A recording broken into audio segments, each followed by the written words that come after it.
crazy. When I was a kid, you get a digital camera for a bunch of money, and it would be like a 5 megapixel would be like a really good digital camera. Yeah. Mine was my first one was a Sony Cybershot with 5 megapixel and 480p video. Oh yeah, nearly DVD quality. Oh my god. nearly, not even DVD quality. I remember they had a commercial with Maria Sharapova. Maria Sharapova, tennis player. Oh yeah. Make every shot. Wow, it really worked on me. Make every shot a power shot. No, really. Tennis girls are my fetish, and you can put this on the this could be the beginning of the podcast. Perfect. Yeah. I played football, American football, and we practiced next to the tennis players, and they wear skirts, right? And they keep the extra tennis ball up the skirt, dude. Yeah. And they reach in to get the tennis ball, and it's just it's very metaphorical. It's I'm done. It's forever imprinted on my mind. They don't know what they were doing to me. So, woman reaching for their bulge is a ball. Like, give me a ball and a skirt any day. we can fuzzy ball, fuzzy green ball. I mean, I don't get that. I don't understand like how they're doing it just to tease me. They're doing it. It's not even practical. Oh god, it's just for you. They're trying to because the men do it in their pocket, right? Too, right? I don't really watch. I don't know. They just shove it up their ass. The men have it in their bulge. The men have it in their underwear. They're all just teasing. Dominate with a tennis ball between your chin and your... that would be awesome. And your biceps, like just flexing the whole time. Man. Sexualizing. Yeah. But everything's working. And it's all good. We're good. Here's a clap. Ready to go. Hello and welcome to Donkey Shane. My ghost today is Nathi. I just can't start it. It's like I would never have I can never be on live television. What a clean start, my good Clean sir. start. It's good. Hey, it's natural. It makes me even more likable. Nathi, nice. Do you like me? Nathi. Yeah, Nathi? just Nathi's cool. Nathi's cool. But like, let's say your full name. We put your full name on the board. I'm so excited. Hit me, dude. Yeah, so it's Nkosinathi Gladwin Dlamini. That's Nkosinathi Gladwin. Very close. Yomini? Yeah, good. Dlamini. Dlamini with an L. Dlamini, yeah. Dlamini. Okay, nice. Well, it's with a DL. It's Zulu. So Dlamini. Gla. Yeah. With a click? No. No, Did sorry. you hear Well, then you went... And I was like, is he saying more of his name now? No. Oh, get that laminated. It reminds me of that like Russell Peters like skit. I don't know if you know, but like he visited South Africa at some point, and he met this guy at the casino at Sun City. You know, South Africans will know where that is, and his name was Olani, right? And Russell Peters basically says like, okay, cool, my next kid, they have to have a click in their name. So I'm going to name them John. John. Yeah. My fiance has made me swear that our kids are not allowed to have any clicks in their names, much to my chagrin. How is it? But they will have Zulu first names, so I have to like kind of like figure that out. Okay, so you did negotiate it. Yeah. No, it wasn't a negotiation. Okay. They'll have Zulu first names. Is Zulu a click language? Let's break down what do you mean by click language. Good. Because it's like English and language with cues in it, you know? Like, it is? You know, but, it is a language with cues in it? It's not defined by it having cues. No. Yeah. Right. Does Zulu have clicks in it? Yes. Okay. Yeah. I guess that's what language makes the language. Yeah, because if it was a click language, it would just be only clicks. Yeah. Well, that's true. A language with clicks. So what you're talking about if you say a click language, you're more speaking about kind of Morse code. Is Zulu Morse code? I would hazard a guess not. But yes, Zulu does have 3 clicks in it. 3 different kinds of clicks? 3 different kinds of clicks. You want to do them for us, just so we know? Yeah, sure. That would be awesome. Sorry, I don't mean to... Yeah. It's what I do for a living, too. Yeah, right, just okay. clicks into a microphone. So we got the C click. That's like this, disappointment, chagrin, whatever. But that's just... And then you got Which the X. we have in German, too. Do you? Really? Oh, well, yeah. Disappointed mothers. As an onomatopoeia. Yeah. So the C click. Yeah. So we have like names like Ebo, Asha, and like that. So this is that, and then you have the X click. That's the one that most people kind of think. X is like the horse, like Right, so like the language Xhosa, that's how you say it, Xhosa. Yeah. And then we got the Q, that's the one that I think most people struggle the most with, and that's this like this kind of knocking, whatever. So things like Zulu words like Qonda, meaning to understand or to go straight, or Qiniso, which means to like truth. So that's it. That's the three. Cool. Yeah, and then there's more like clicks, not in the language, but this came from like the Proto-Bantu or Proto-Nguni sort of intermingling with the Khoi at that time in the region, in Southern Africa. So we got the clicks from them. So we mated them out of different existence. Tribes. These are different groups, cultural groups. Cultural groups. Tribes is probably not the right. Is that what you'd say? Yeah. I think like honestly, I understand the colloquial use of it, and in my profession and in our research, we stay away from saying tribes because these are colonial constructs, and there's kind of just like cultural nations, families. Even Bantu is something that is also reductionist. Yes, it is also very reductionist. Bantu? Because Bantu in Isizulu or in these Niger Congo languages just means people. So you're just calling them the people. It's like Thai tea. So it kind of but like also ATM machine. But also like in my culture, we also have this kind. We struggle with this as well, but it's linked to money. So there is that, but also like I think for a very simple thing, if you want to utilize the term tribe to describe this in a respectful manner, do it. Like I think kind of tiptoeing or like trying to like figure out the right word for it. It's just too much. I find that it's like that's not the point. It's like, do you understand? But do you understand the interactions of those people? That's fine. But I think that like most of these like this word policing, it's like it shouldn't be just policing the word. It should be like, well, by using that word, you understand you're adopting a whole cultural point of view on these people. Like it's like the British are winning again. Yeah, and so I think it's like you start with the word, and then you kind of just get people into a different mindset. So it's like I understand because you could spend the whole time being like, not tribes, cultural groups, but it's like as long as you're getting to the end point, which is understanding that they're not like, because I think tribe, you think of like a bunch of people with spears, you know what I mean? Like it's like fucked up. But we did have spears. No, but also other stuff, like look, we had spears and proudly, like pride, like for me, I grew up in a very, very traditional Zulu family, still so, and 6 times in our history, we brought a knife to a gunfight against the British and we came out on top. So that's... No way, really? Yeah, we won 6 battles. 6 battles. Nice. Like, of course, they sent more reinforcements. That's the classic British strategy of just throw more men at the problem. But and the Zulu kingdom still lives to this today. We have our king, we have our people, and that's that. So we were spear holding people, but how about that? Of course, okay. And you teach, like, just pulling back a little bit. You teach Zulu now. Isizulu. That's where I'll... Sorry? Isizulu. Is that the name of the language? The language, Okay. The Zulu is the people.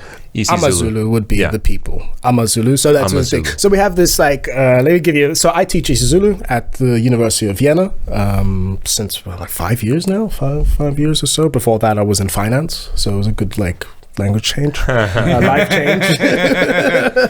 I had to atone for my sins as a finance bro. And so basically, so just how to like understand it. So Zulu collectively is more a name of a person. That's who, like, in ancient history, how we believe it, Zulu was the name of a son of one of our like forefathers, Mandela, right? So his name was Zulu, and Zulu, the term means like Izulu would be like heaven, right? So Zulus then we kind of coin ourselves as heaven's people in that, right? There's this very funny old school joke where we say like uNkulunkulu wadala amazulu namazulu, right? So basically translates to God created the heavens and then the Zulus, right? So it's kind of this play around. So you kind of understand very succinctly like how full of ourselves we are as Amazulu, but also within that, like the idea of Amazulu as a people is also kind of like a misnomer because we were only kind of like formally put under one umbrella in the reign of Shaka Zulu, right? Who's then kind of like this warrior king who kind of sort of took over other cultural groups around who are part of the Nguni groups or whatever. And this is like an 1816 or so. This is very, very early, very like recent history. I was going to say relatively recent. Relatively recent. But the Nguni have been in southern Africa in that region since about 5 BC. So so this kind of like idea of Zulu people as one monolith, not really true. But as we are now, we're just kind of under one king, many cultural groups of family or clans. Clans is also a better way than tribes. Okay, clans. Think of that. Clans is kind of that. Yeah. So Isizulu the language, AmaZulu the people. And Izulu would be like heaven. It's funny that everybody thinks that their group is like the best group. Like, no one's like, we're okay. Everyone's like, we are the chosen people of God. We are the... we are the hottest shit ever. Everybody else thinks. All these problems are coming from everyone's like, they think they're the chosen people of God. Obviously, we're the chosen people of God. I mean, one people that definitely has like at least an understandable right to think that they're chosen are the Japanese. Because the Mongols tried to invade twice, and both time a tsunami just took out the fleet. And that would tsunami, and the tsunami is like a god, one of the gods is just choosing you, basically. Like it's the golden winds. What a feeling that is, yeah. Like, of course, for you on an island, it looks like the biggest army ever comes, and then whoop, they're all gone. Like of course you're thinking you're chosen. What a huge W. That's sick. Especially when it happens twice. Yeah, I know. Once is an accident. Twice is like, dude, we told you. Yeah, don't come here. You saw the tsunami the first time, dude. Is that why like the Mongols don't get on ships or something? That was one of the reasons why they got... Like, we're horses. Yeah, exactly. Horses only. We tried this fairing kind of thing. Yeah. But that's the reason why Japan got never fully invaded ever. Until World War II. Well, it really works out. Yeah. Okay, where how are the where are they at now, the AmaZulu? Like what are the people like, what's the cultural So Zulu is the most spoken language in South Africa. I think we're about native language speakers. So for home language, right, like myself would be, I think we're about 23% to 23 to 26% of the population. So that would be like 12 million in a sense. And South Africa has about 60 million inhabitants. And then we occupy mostly the eastern coast of South Africa in our home province, which is called KwaZulu-Natal, right? And there's 9 provinces or states, but we call them provinces in South Africa. And KwaZulu-Natal is, I think, maybe the 3rd biggest one. Okay. Right? And KwaZulu-Natal is very, very interesting because before Canada took over this title, I think maybe in like 2020 or so, Durban was the highest concentration of Indian descended people outside of India, because they got shipped down by the British to work on the sugarcane fields, so indentured servitude. So most famously, people that have lived in our home province then would be like Mahatma Gandhi was down there. Really? He was in South Africa for some time as well. And of course, then we have a huge black population, the Zulus, and then we have the Indians, and then we have a lot of English, British, white descendants in that, right? So in that mix, KwaZulu-Natal means the place of the Zulus, and then Natal was then the name that the British gave for the part that they got after the Anglo-Zulu War, where they kind of then took over. When was that? This was 1879. My man, you got it. I guess this is what you do. This is your job. Partly. Partly. Okay. So my job is teaching Isizulu at the Institute of African Studies, and then I also then completed my master's last year, and my focus now, kind of like my now life focus in a sense, is on oral traditions. Okay. So that is that. So the specific oral traditions that I focus on are right now is a specific oral tradition from Zulu culture called Amahubo, which are these songs that are central to the political, social, and spiritual lives of Zulu people. And the most interesting thing about our language, I would say, and our culture and customs is that, you know, all of our history is passed down generation to generation through oral means, right? So the meanings of our names and our surnames. If you look at my first name and my surname, my first name is then a blessing, meaning God with us, Nkosi Nathi, which would just be made up of Nkosi, God, and Nathi. Then Dlamini, like, you know, has then other meanings too, like great people that have come before. And then we have things like Isizulu that we add onto our, or not add onto our surnames, but it's like, it's a good way to track your ancestry through your name, right? So that's just one orally on that. So I think Isizulu was only kind of formally written down by missionaries in the 1800s as well. So textualization of the language is very, very recent, but before that, our history are passed down in oral senses. So in order to even study the history, you have to be in the oral language, the oral history space. You have to write, otherwise if you want to study history kind of before, and this is kind of where my research is going, is that there's so much history centered around kind of the pre-colonial era, like sort of like 1800s onwards, and there are amazing archives. Like, for example, the James Stewart archive is the best kind of like volumes that you can really utilize to understand like Zulu history, but this is really focused on kings, kingdoms, like you know, the kings of the time, and kind of like that. They're not really about the normal people, you know. It's not really those stories. But to understand those stories, you do need to understand Isithakazelo, the praise names, the poems, and the songs that are sung at events, right? So my research then, Amahubo, is specifically focused on these songs because at all gatherings, right, there's always music, as in vocal music. We sing all the time, continuously, and this is not just singing like kind of like karaoke thing, but the music that we have is specifically then in response to maybe what is happening at the event, what is the going on of the day.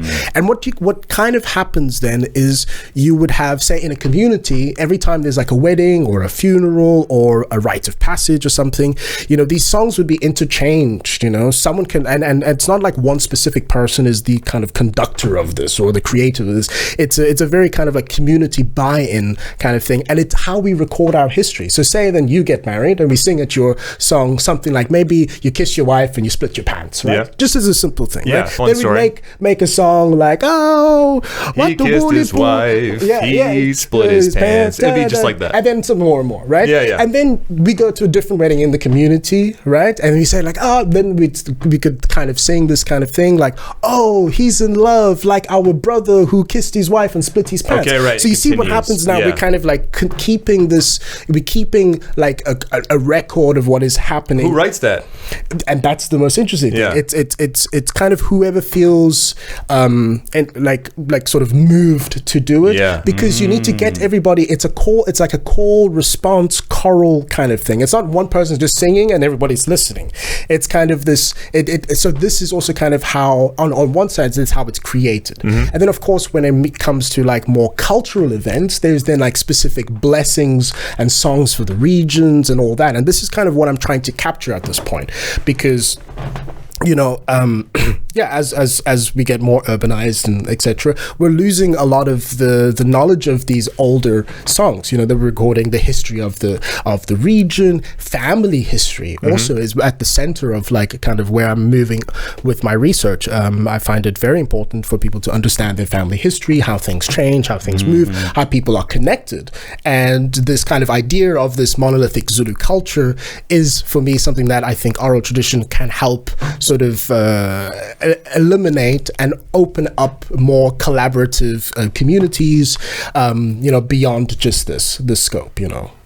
So are you going to go back to study these things? Do you go back to South Africa for work? So for my research project, my first research project is that I filmed a documentary. Cool. Yeah, I filmed a documentary, and that took me about 3 years in total, with using like a ethnographic trip as that. I went to a specific region, and the documentary is called Sounds Like History.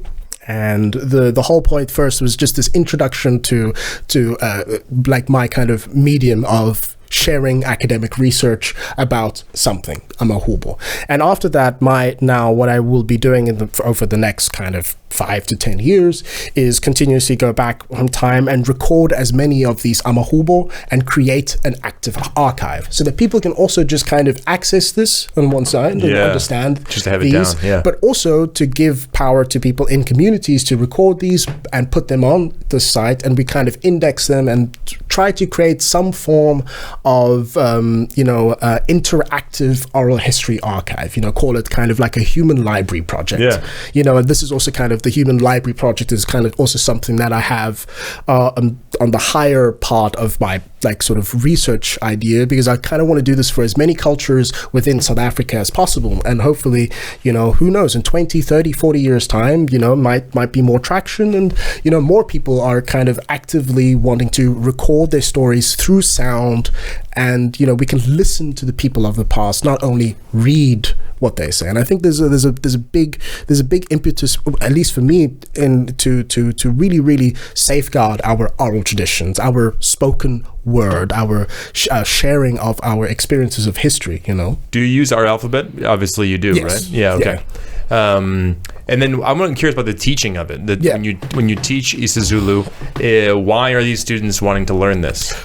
I think for the most part, like my student profile is quite interesting. It's a very broad one. I think like half would be normally they are studying at the Institute of African Studies and they're doing a bachelor's in African Studies, so they can kind of choose one of 3 tracks. They can go down the literature route, they can do history and society, or they can kind of go down the linguistics route, right? So what you have to understand, these are university linguistics courses. It's not a Sprachkurs, and you're not coming in and I'm like, here's your wie A1. sagst du Hallo, Sauber? Und dann goodbye. But yes, that is that element of to get the basics. I don't expect any of my students to understand Isizulu, not even a single lick when they start. But the whole point is, by the end of, if you decide to, so it's a 4 semester course, right? So first year, second year.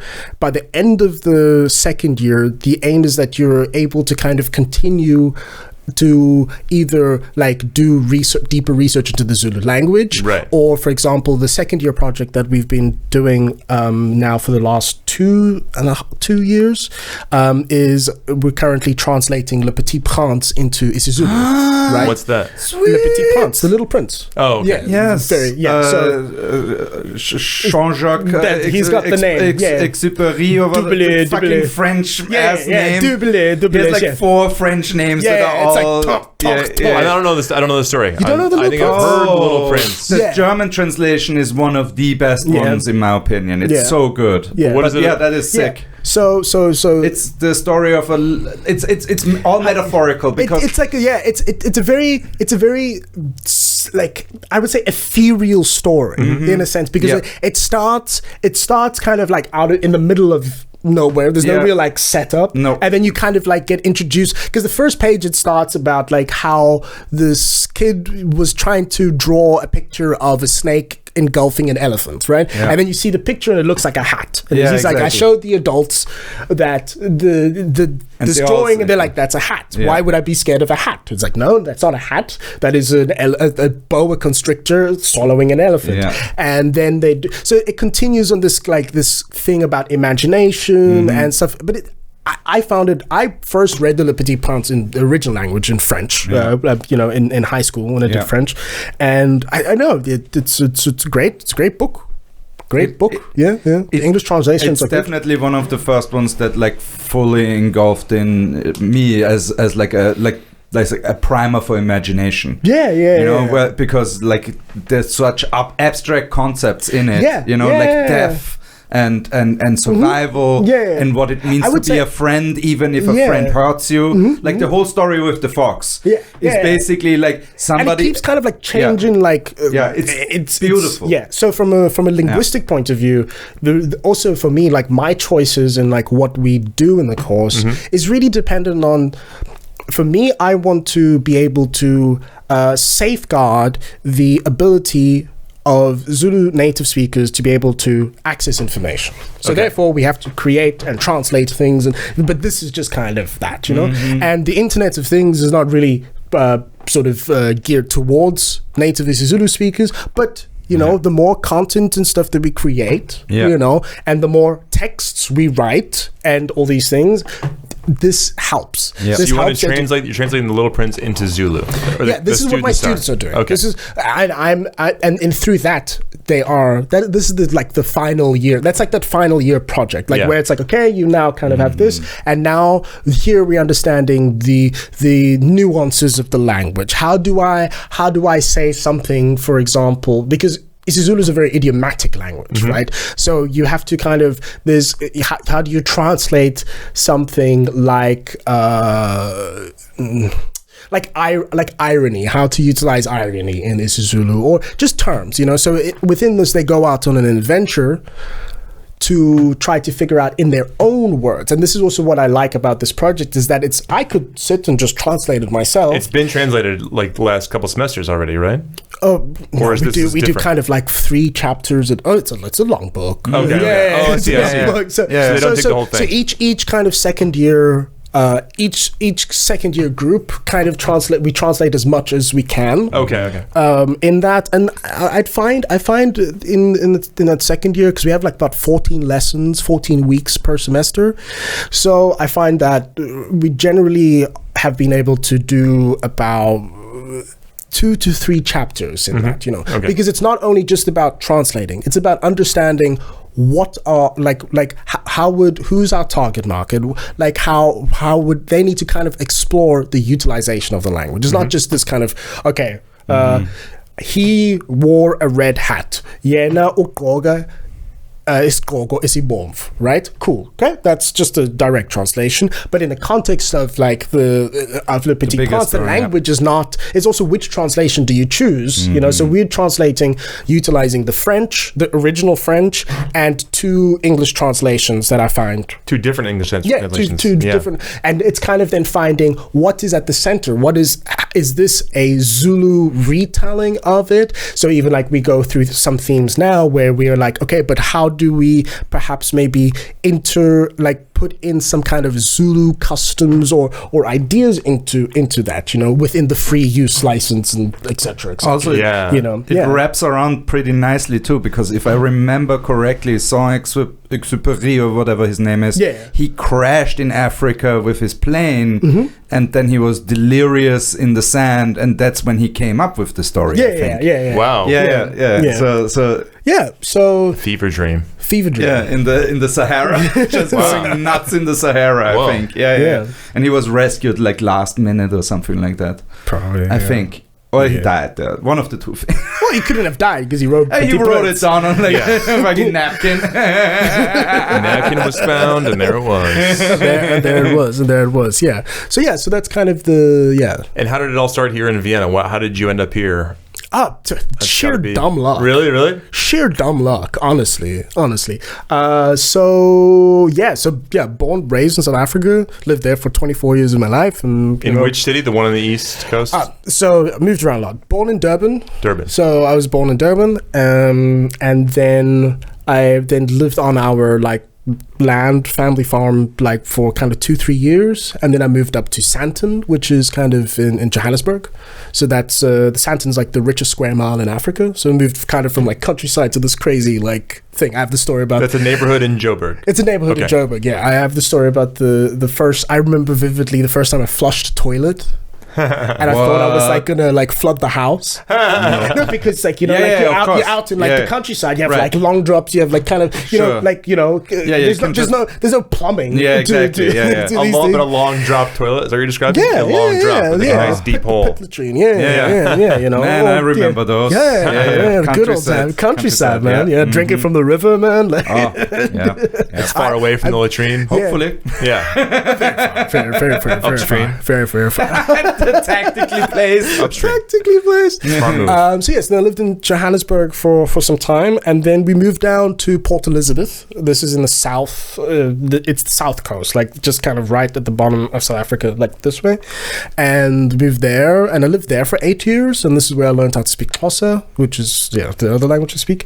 And then after that, my parents separated, kind of, and then we moved up to Pretoria, so the capital of South Africa. Wow. And then I lived there. That like Pretoria is what I would count as like my home in South Africa. Okay. Like I would say that like that for me is like home, but like my hometown is Durban, then I'm Zulu and kind of that, but Pretoria is where I went to high school. Okay. And where I went to university. I got my first job. I worked in multiple places and whatever, and kind of like figured out who I am. That's kind of, so that's about 10 years then. And then, so then in Pretoria, kind of, and like 24, I met someone who like I thought was cool. And, you know, we kind of had this like relationship, and well, kind of, we had a relationship. For a long time. And the question kind of came up, it's like, okay, so what are we going to do? You know, like, you know, this long distance thing, you know, it can't last forever, you know. Where was she? Where were they? She was in Vienna. She's in Vienna. She's from, Bavaria, Munich, And... Apologies for last that we're talking about. And and then kind of so then in this time, like I kind of visited Vienna, and I was like, oh, this place is kind of cool. And I sort of on the off chance went to go visit the Institute of African Studies to kind of like sit through a lecture there, because I found it funny. I'm from like a financial background, so I was like, what the flip is African Studies? Like you don't have African Studies in South Africa, like in like studies. So I like we have like history. Yeah, exactly. That's African studies. So like for me, it's like what? There's a whole Institute of African Studies. Right. And I'm like, I'm black. Like, let me go check this out. Right this way, sir. Over here. So then like I kind of got there, and I sat through this lecture, and the lecture that I sat in, of course, was in German. I didn't speak German at that point, but like she had like PowerPoints and whatever, and like I was kind of translating. It was very, very interesting, and it happened to be it was about like the Southern African history, right? So that person who's in the lecture is now who is my supervisor and boss. Oh, perfect. So after the lesson, I kind of went up to them and I was like, just a hey, like that was cool. I didn't understand most of it, but like I was like translating that, and that was cool. I just wanted to say I found it very interesting, the thing and that. And then she's like, oh, okay, wow, like that's random that she came to a lecture in German. Doesn't happen very often, I guess. Doesn't happen very often. And then like we kind of like had like a little bit more chat, and I think she just liked my like personality, and she's like, you need to meet one of my colleagues, you know, like how long are you in Vienna for? And I'm like, oh, I'm still here for like, you know, another 7 days or something, you know, I'm just chilling, you know. And then I think on that so I think that was like on a Wednesday, and then on that Friday we met, and then we had like a meeting for like 2.5 hours, and then I kind of didn't really think about it too much, and then I get an email being like, hey, we're actually interested in teaching an African language at the Institute, an extra one. And in this time, I was working as a marketing and communication manager for a property development company, right? So commercial property development. So this is like a whole, not evil, but selfish and unacademic, I would say. No, I mean, evil is good money, like I don't know, like that's you know, evil you have to sell your soul for the right price, you know. Is it selling my soul? Is it following the family's footsteps? We don't know. But again, we have the same we had the same temptation in our life, you know, because I had the same thing with my family where they're like, when I was like 19, 20, we're like, what do you want to do? Yeah. You know? Do you want to start working for me? And also, like, your family is doing this property development? No. Oh, okay. So my mom right now, my mom is the one that's in finance, and my dad is a marine engineer. Right, so maritime engineering, and I think he was the first black marine engineer in South Africa. Wow. Yeah, so there's that, and my mom is in finance, like accounting, taxation, all these things, and then now she is, I think she's in cybersecurity. In like an anti-corruption special task force. But anyway, this is you're working in property development as just marketing and communications. So my degree from university is in corporate communication and like economics. That was kind of that, and my dream at some point was to become a spin doctor. Spin? Are you a DJ? No, a spin doctor. Oh God! They're a DJ group, aren't they? Yes, the Spin Doctors. They're not a DJ group. The Spin Doctors are actual music band. Yeah. Okay, so now I understand. You mean Twisted Sister? What? Now I understand. What kind of? That's funny.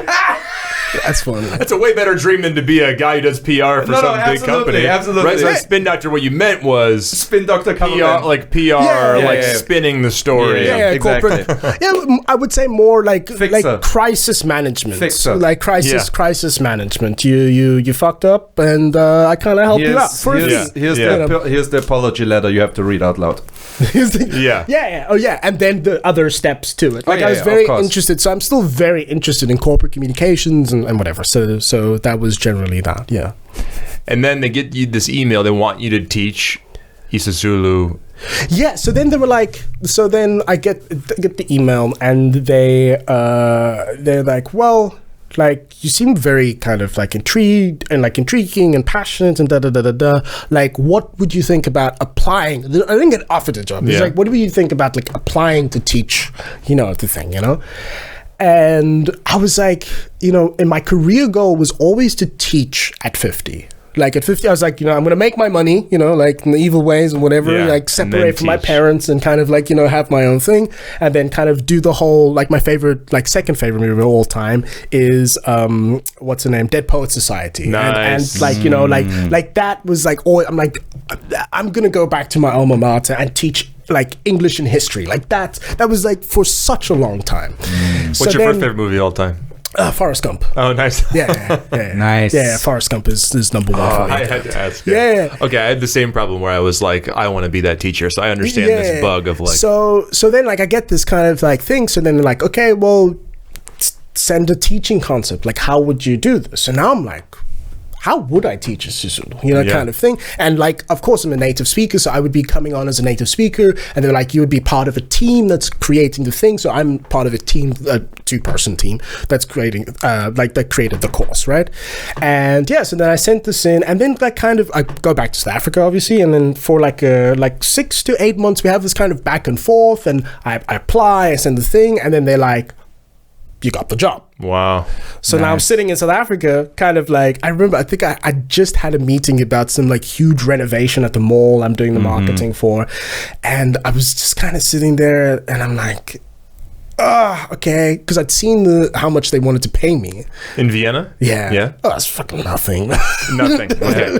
Yeah, it's a teaching job in Vienna. It's but all like, the benefits. That's what gets you. A lot of benefits. Well, no, right? I think for me was what got me was this kind of question that I had like driving then back, from Joburg to Pretoria, which is like about like an hour drive, 40-minute drive, was like, I can always go back to corporate world. I can always go back to the corporate world. I can always, sell out. Yeah, 100%. Like I can always do that. But there was this kind of this like real deep pool of like, okay, like Vienna's cool. The relationship then was cool. It ended in a shitstorm, and we heal and we move on. That's right. But like the pool, I was like, okay, but like, if it's not me teaching this with a passion for languages anyway at that point, like who's going to be that person? And do I feel like would I feel good about myself if I don't do this, because the amount of money that is sitting on the table, it does not even equate to anything I was making at the point. But it's like for like a legacy thing, I'm like, I could look back, even if I just do this for nobody can remember the development guy, all the good PR you would do. Nobody's gonna remember that person. So then I was like, okay, cool. Like let's do this, and of course the added benefit that I'll be closer to then my then partner and like all these things kind of also like kind of work, but at the core of it, I was like, I gotta do this. Like I'm still young at that point. I'm 24. I'm are your papers referenced in Wikipedia or something like that already? My thesis? Yeah. I don't think so. No, not yet. Not yet. I don't know. But it's in the archive, right? Yeah. It's open access. So you're eternal now. That's pretty awesome. Eternal. So it's the same way with you, because yours is. I'm assuming you wrote a thesis as well. No, I mean like I wrote something. I don't know. How many pages? This is totally irrelevant. I just want to know if you're eternal or not. I don't know. I don't know. I wrote something. Which institute? Colgate University. Wait, like... Yeah, same guy. Really? Toothbrush guy. Wow. hilarious. Yeah, had a lot of money, made a university. Or like a dental university or just No, general? for everything, yeah. Wow, that's why you have such good teeth. Colgate. Colgate University. Just a couple of academics talking, you know. Wait, but you had what did you have any, like, you weren't an academic at that point, right? You're just a guy who spoke Isizulu.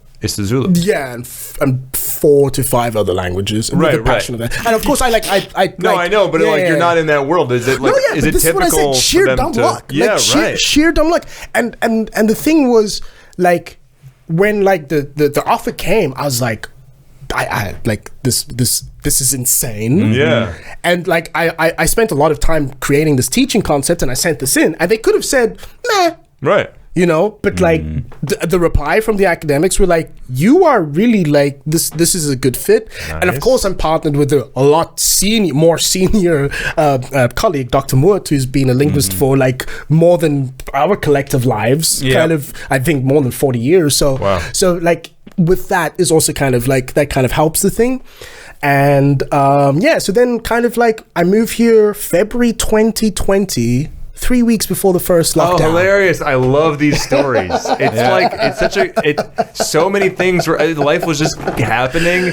I love pandemic stories. It's always like, so I was all ready to go. I feel like so many things were like just about to begin. Yeah. Because like the December before we left, then my ex came down to South Africa, and we did this massive road trip of South Africa. Like I showed her like all the provinces, and I think I drove 5,000 to 6,000 kilometers.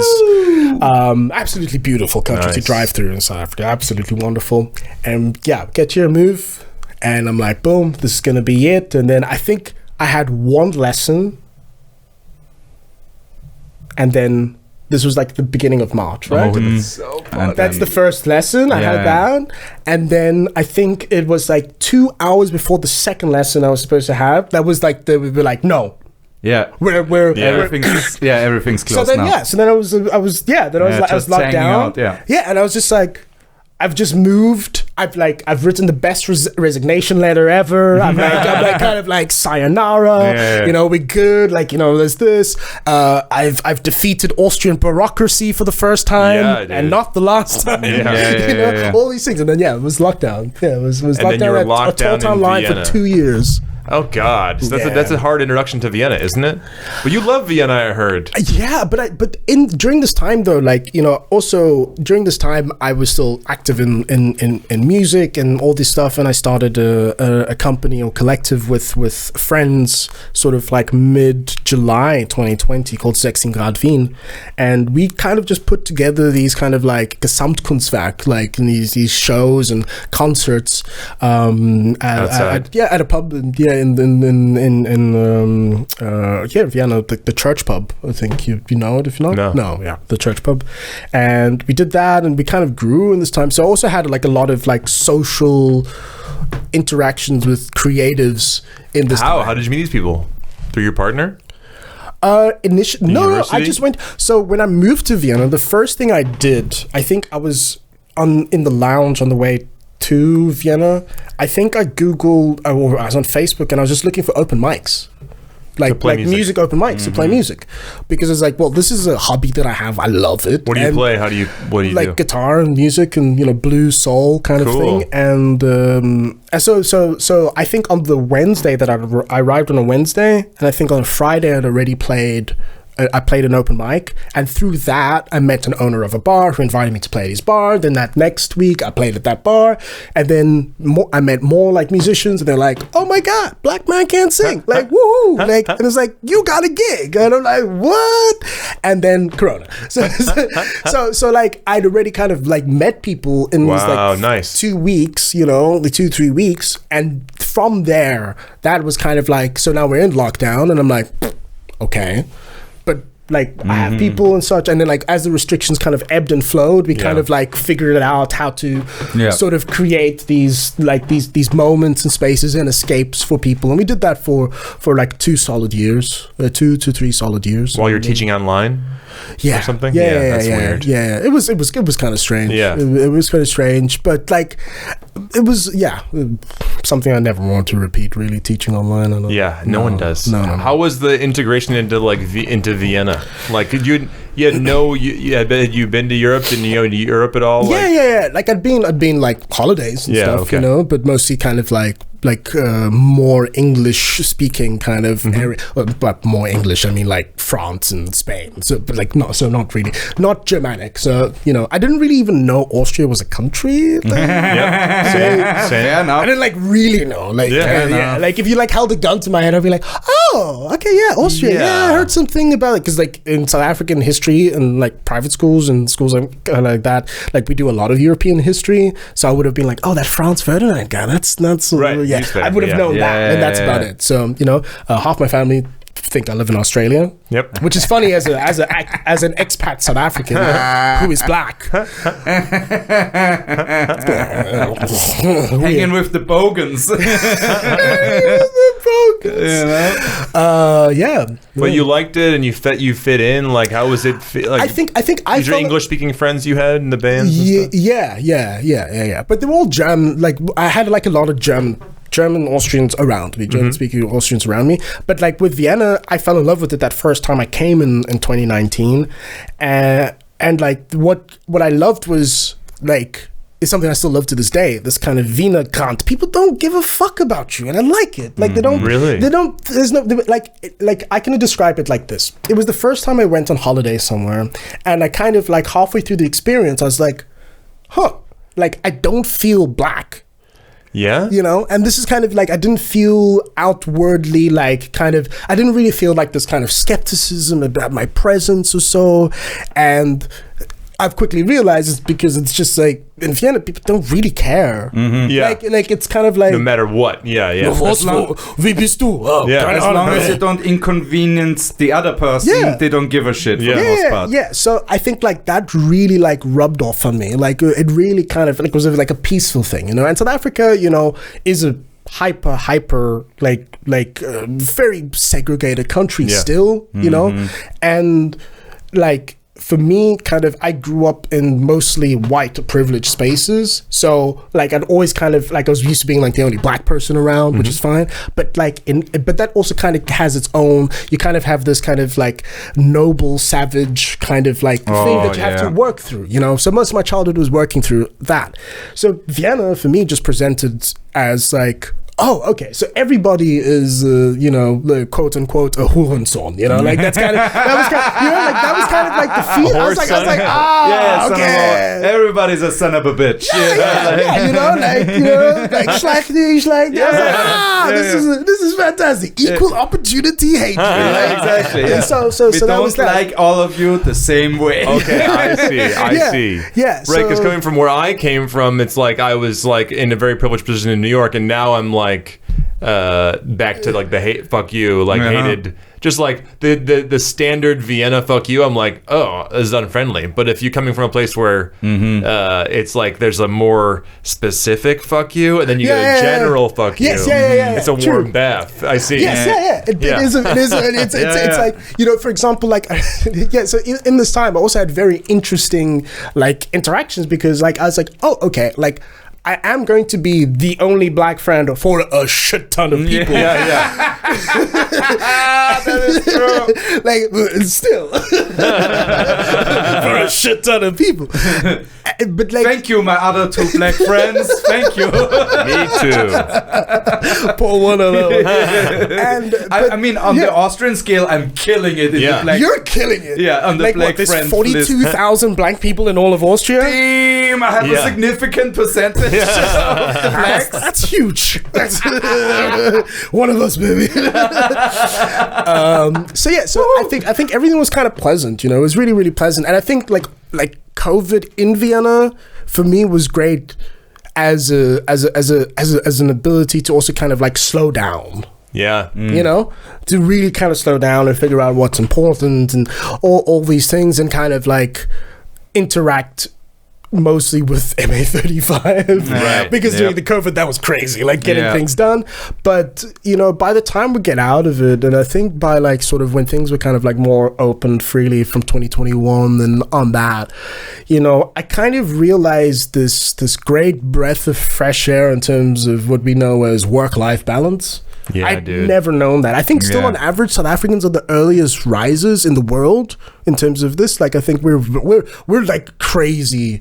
Like, Why? How? I mean, like, what do you mean? Because South Africa is expensive, and if you don't have money, you're just working a lot. It's a hyper-capitalistic society. hyper-capitalist. You're just working a lot. Yeah, you're working a lot. So people are kind of like on the road, maybe 6 a.m. To get to work, to the office at 7. And you're driving everywhere. commuting is insane. Yeah, commuting is insane, especially if you're in Johannesburg, Gauteng, whatever. I saw some videos. It is disgusting how they handle traffic. It's all car.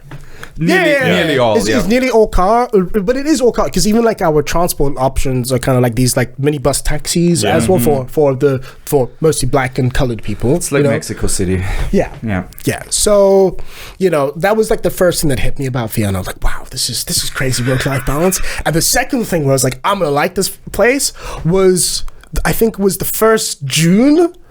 When I got the notification from the bank that I got my salary, and I looked down and I was 13th. Like, my first 13th salary, I was like, oh.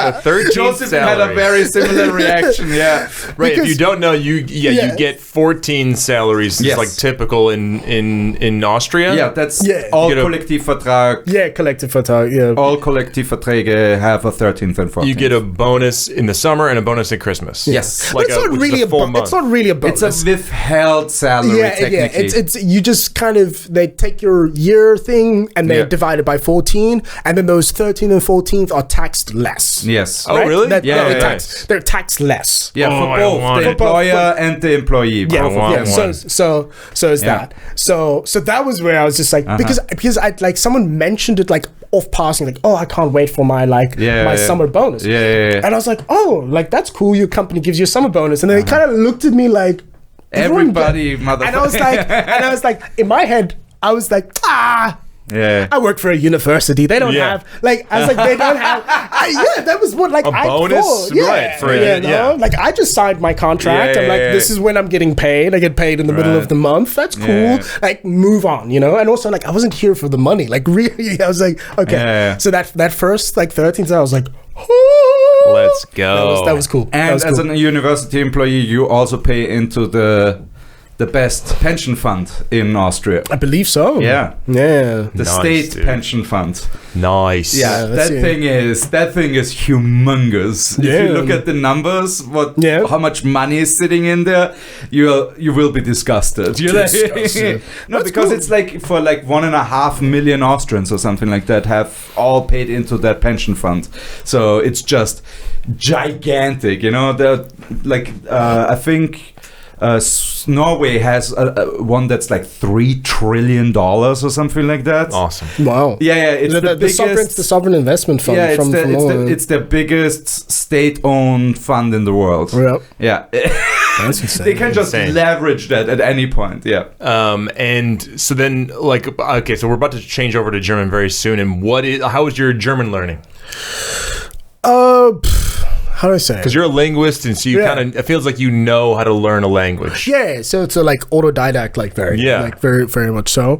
I think what you said, like the question was how German. How was learning German? Did you know any before you came here? Did you learn right away? I think knowing Afrikaans and French helped me very, very much. Like super, like an immense amount. How? But I think because Afrikaans in terms of like the sentence structure is the same, like kind of like the order where you put a subject and a verb. Oh, really? And verb at the end? So it's kind of like that, Good to know if I ever learn Afrikaans. In Afrikaans we have the term called stompie, subject, tense, object, something, whatever it is, right? Mm-hmm. And so that was that. And then French helped me with the position of the sentence, and Afrikaans helped me with like understanding terms and words. like because the Afrikaans comes from Dutch, And that's related. and that's related. So there was kind of like a lot of things that kind of worked to that. And then of course, like I was also like working at a university in Vienna, and you know most of my colleagues are like German or Swiss or whatever. So I was just, if you look it was at just like immersion, like that was kind of that. So I didn't have this like working for an international company and everybody's English, whatever. I had kind of the opposite. But do you speak English in class? Yeah, well, I teach them Zulu, so there's no point in me in like teaching them in German. Right. Because academic German is a whole different language. Right, but they have to know English to learn Isizulu from you then, right? Kind of. Well, like, so basically they see, in the first year they see me like once a week, and they see my colleague twice a week, and that colleague does like the introduction basic grammar. Okay. Right, and he does that in German. Okay, and the introduction piece is more. I'm like they can speak to me in German at this point, and I'll just reply in that. But I think that for the language learning, they just need to know how to read stuff on the thing and kind of connect the stuff. Okay, you know? so but in the break room and like with your colleagues, you're speaking German right away. No, I just kept with English as defined. Okay, this is what I'm wondering. I'm just like, how does it grow? How are you doing it?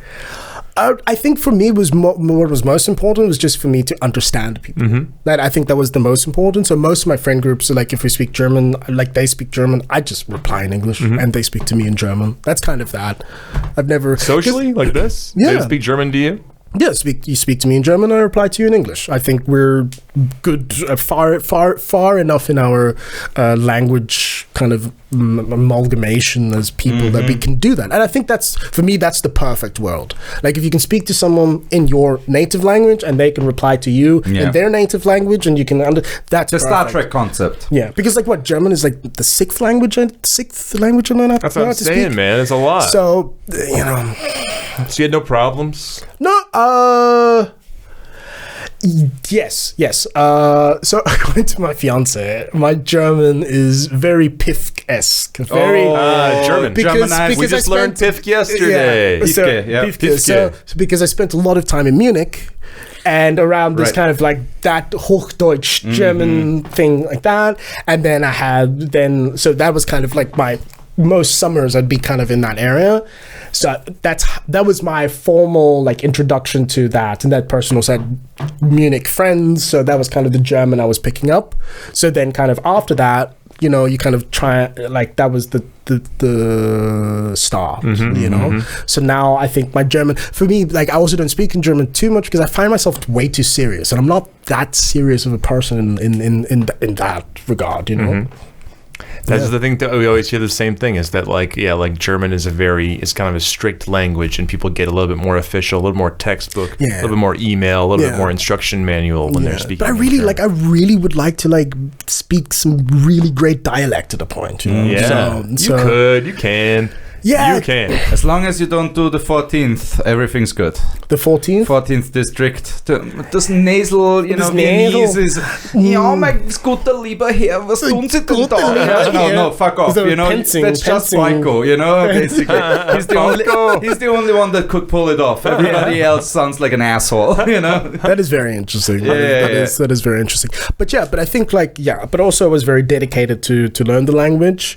I think I would say for people wanting to use apps as a linguist, I would say the best language learning app is called Busuu. Busuu? Busuu, right? I think you pay about 90 euros a year for it, and it's done in a partnership with McGraw-Hill, the textbook company. Textbooks and whatever. Yes.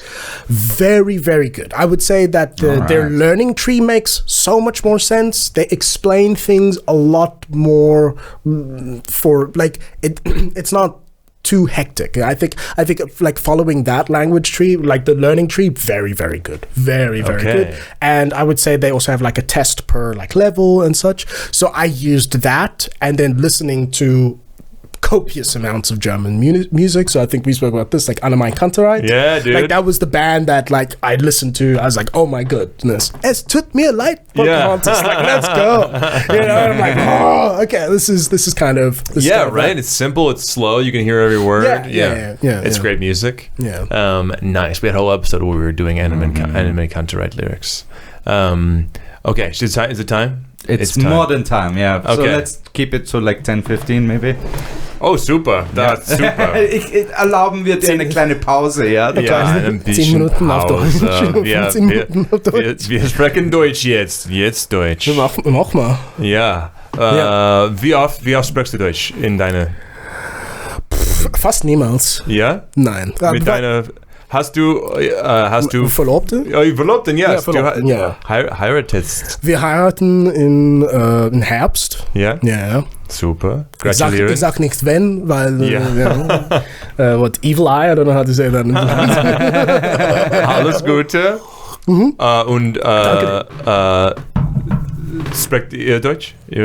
Sie ist Österreicher. Österreicher. Ja, so halb Wiener, halb Vorarlberger.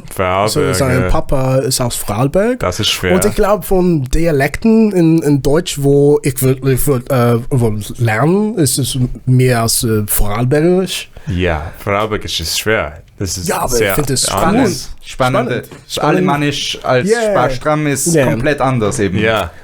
Aber wir sehen, wie das geht. Ja. Aber zu Hause sprechen wir reden Englisch. Ja. Ja. Ich glaube, unser Plan für so Zukunft ist zu Hause, wir wollten in Zulu sprechen. Super. Unsere Kinder.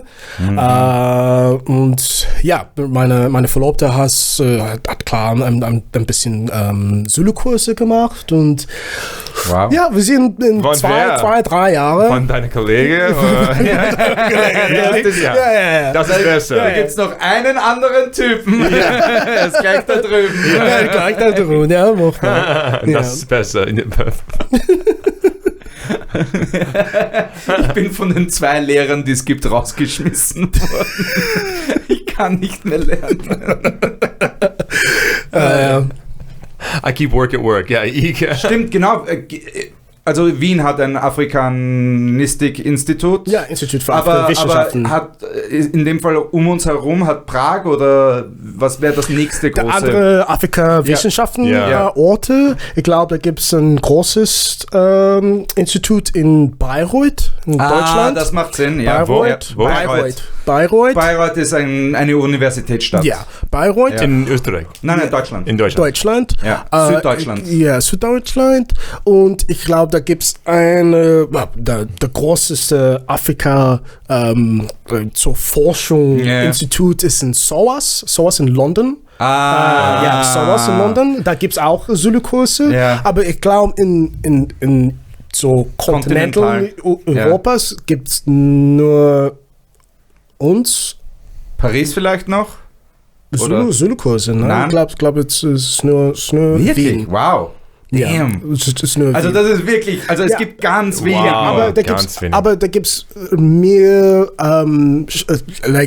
Orte zum Beispiel, um Swahili zu lernen, ja? Weil Swahili ist die größte, die mehrteiligste Sprache von Afrika, wo Leute wollten lernen, ja? Und Zulu in Comparison. Sprichst du Swahili? Nein. Ein bisschen. Du kannst Swahili verstanden? Nein? Hakuna Matata. Das ist ich auch. Hakuna Matata. Aber Zulu und Swahili kommt von die beide ist in ein Language Family, Niger-Congo. Aber so, Indogermanisch. Okay.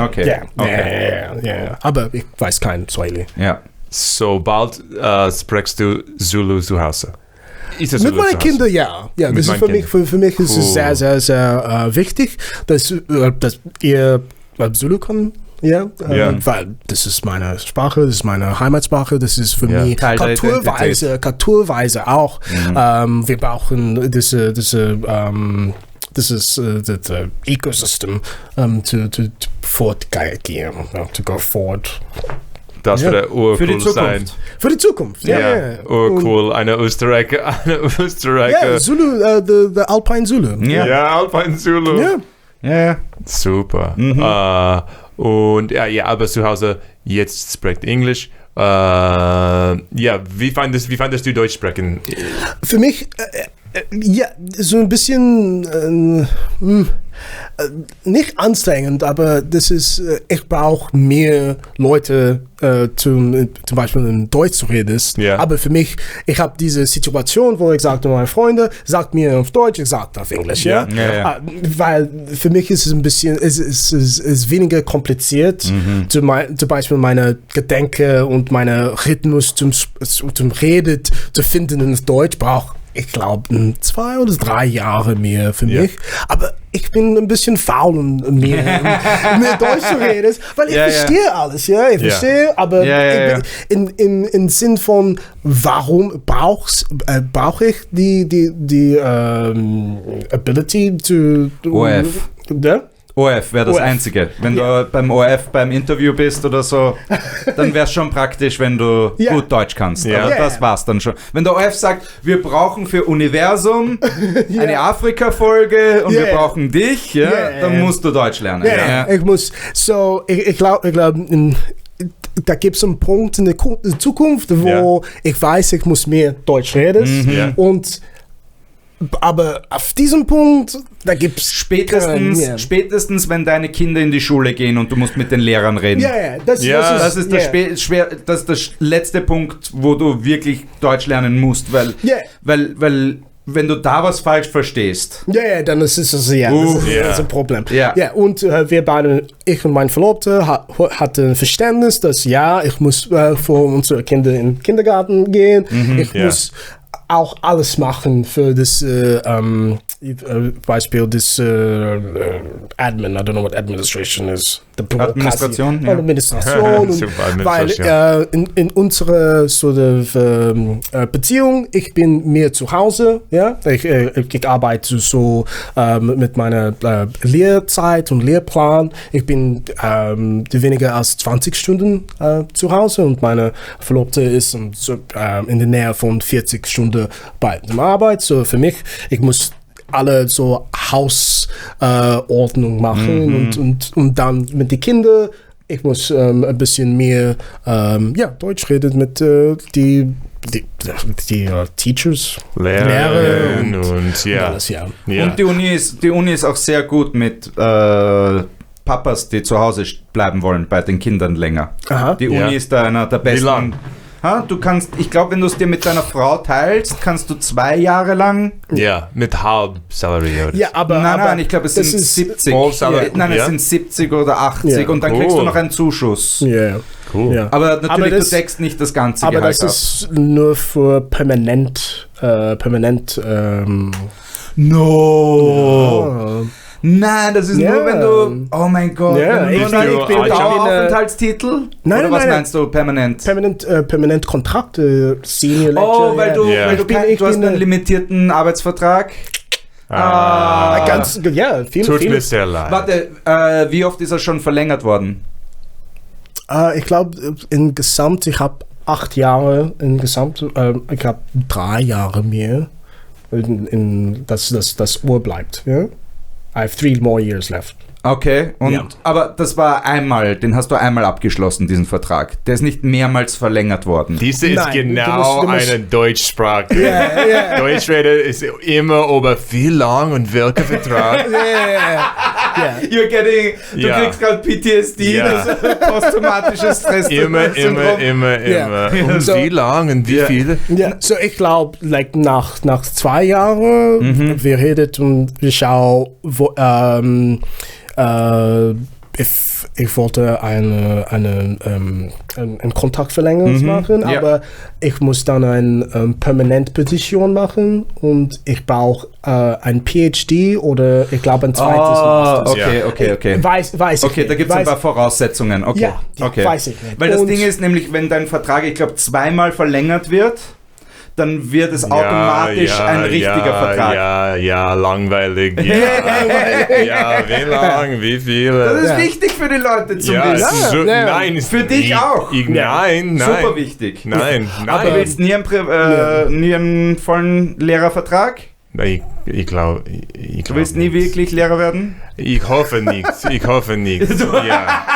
ist dann Emergency? Ja. Das ist dann Backup? Ja, Backup von Backup. Okay. Backup von Backup.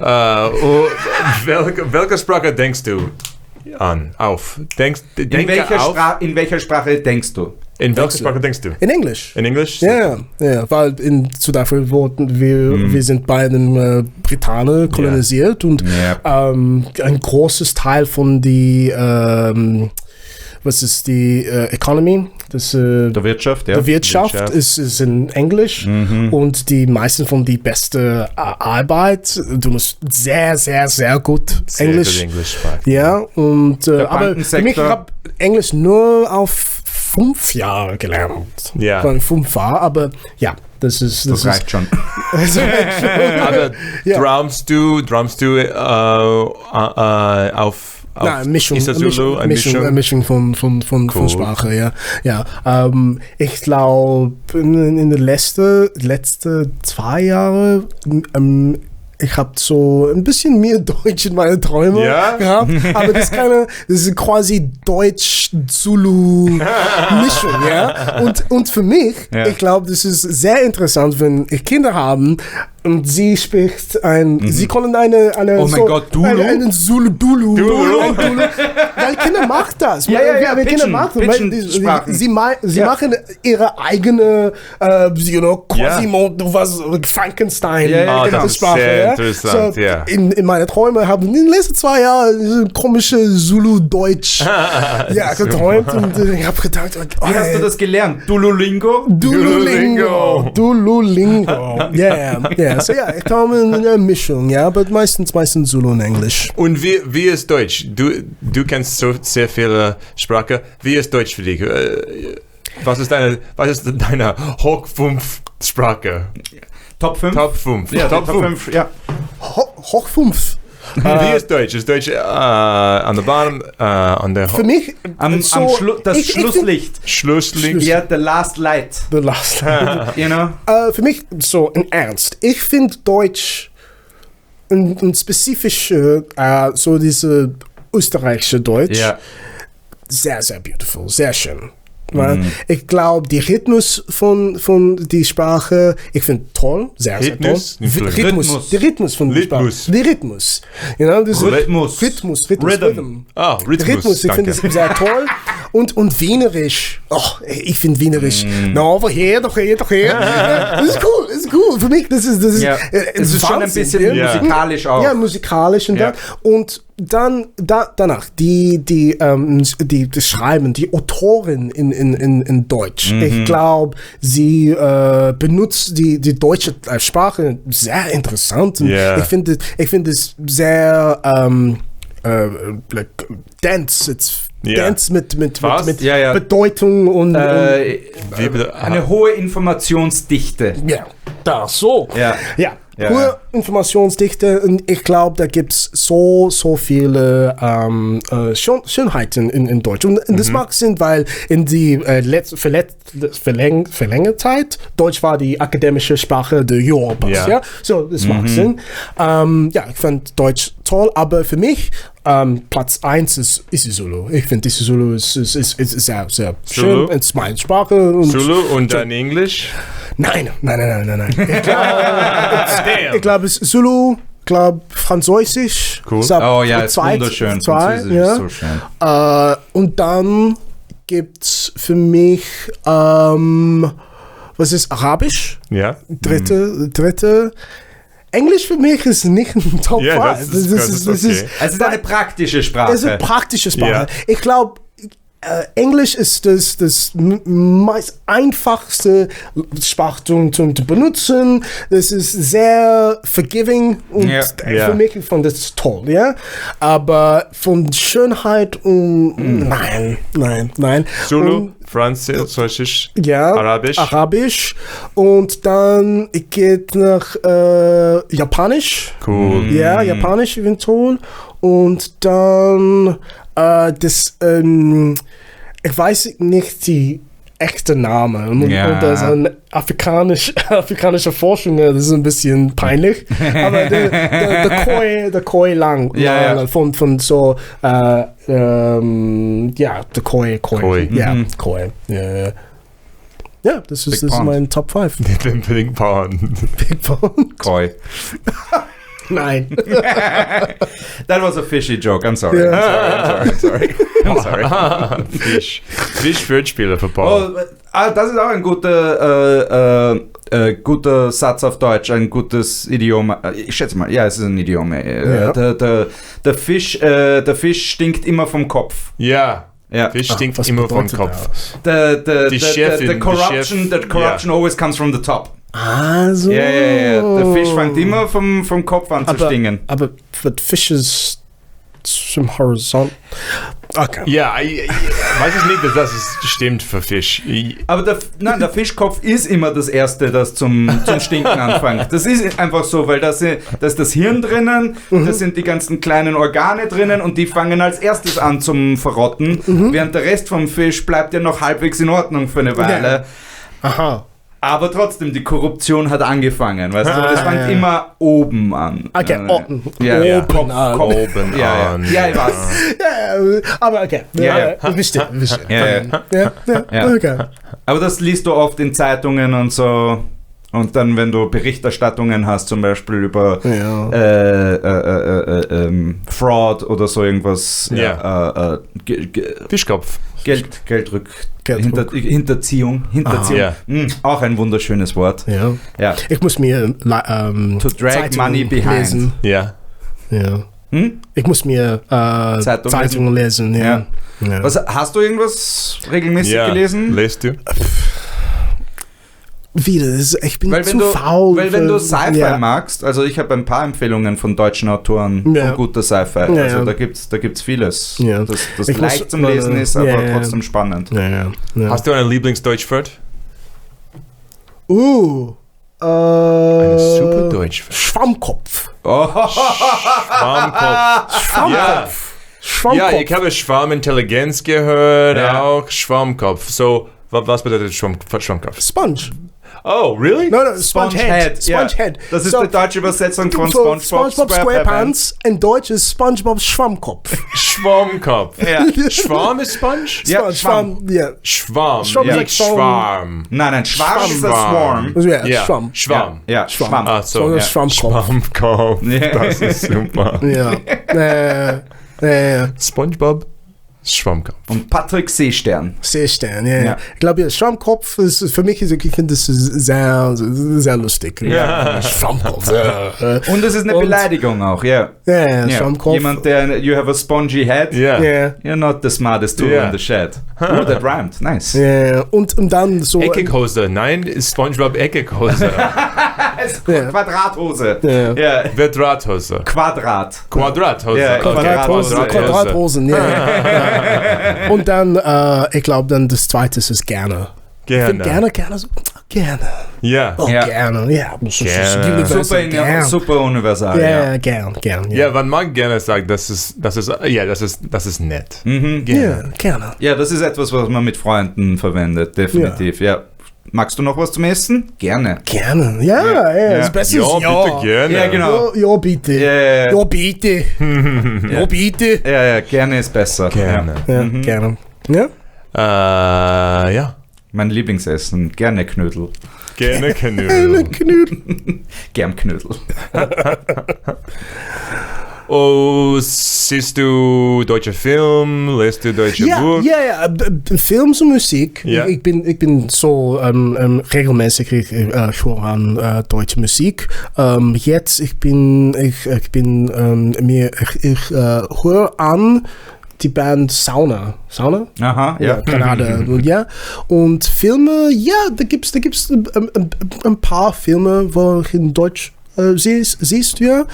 Ich glaube, das letzte Film auf Deutsch abgesehen war, das deutsche Film war in Wien und Berlin gedreht, Sache tot. Sache. Yeah. Und super. meine alte Wohnung war so ein Stock höher als die Aroma Café. Ja.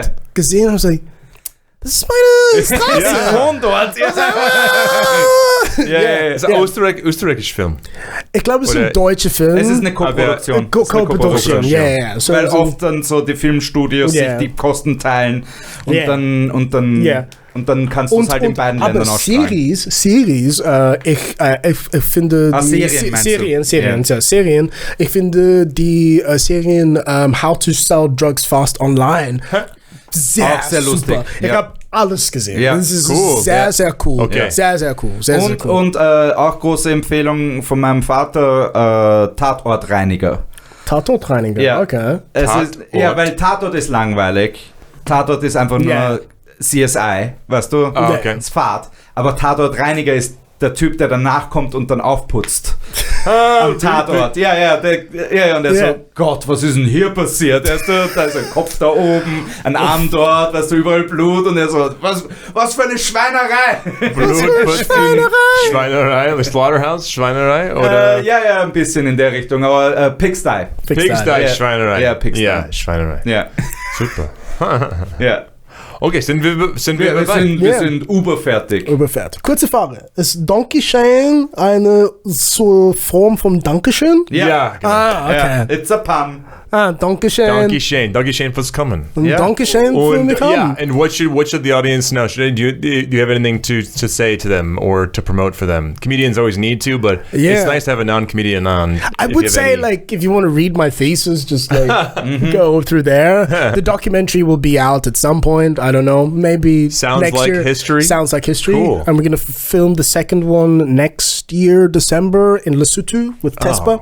Oh, cool. So he's my videographer. So we're gonna do Lesotho, and then 3 years after that, or 2 years after that, we'll do some other thing. So this is kind of like a project I'll do for the next Congratulations on that. It's so cool life. to make a documentary. But other than that, support your local artists, man. You don't play live anymore? Well, at the end of the year, I'm actually going to be launching or being part of the launch of a late night Vienna show. Cool. Which I will be doing the band and the music and the kind of. Oh my God! Who's producing. hosting? Cool. Someone called Anna Savitri. So they're going to be doing that. Awesome.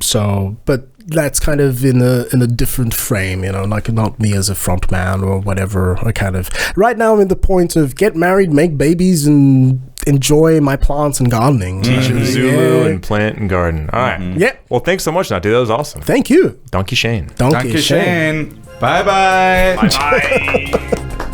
Well done. Nice.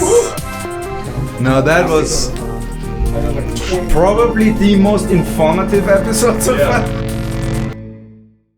Donkey Shane.